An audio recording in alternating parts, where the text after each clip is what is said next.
In 1953, Alfred Hershey and Martha Chase confirmed DNA's preeminent role in genetics by demonstrating that DNA is the genetic material of a virus called phage T2.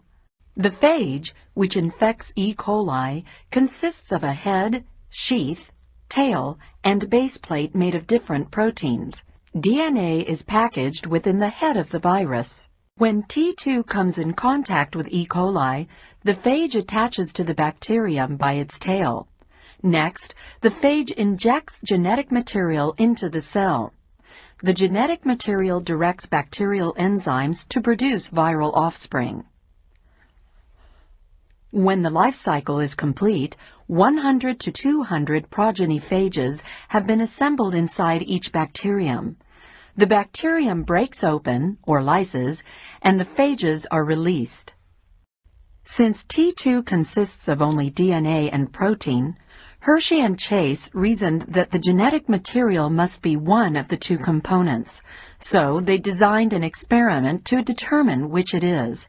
For their experiment, the scientists prepared T2 phages that either had radioactive DNA or radioactive proteins.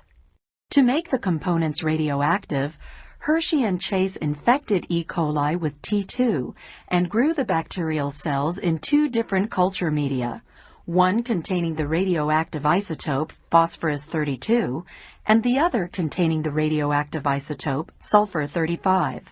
All the phages released from the bacteria grown in the phosphorus-32 medium had radioactively labeled DNA, while all the phages released from the bacteria grown in the sulfur-35 medium had radioactively labeled proteins.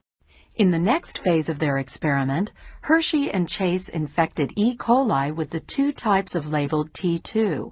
They then used a blender and a centrifuge to separate the protein parts of the phage, called the phage ghosts, from the rest of the infected cell.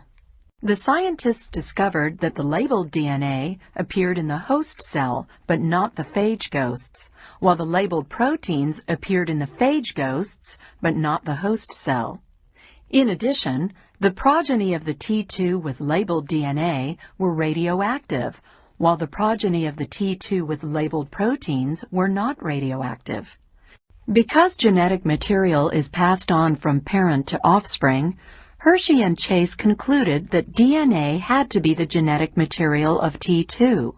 Their results helped convince the scientific community that DNA was the hereditary material.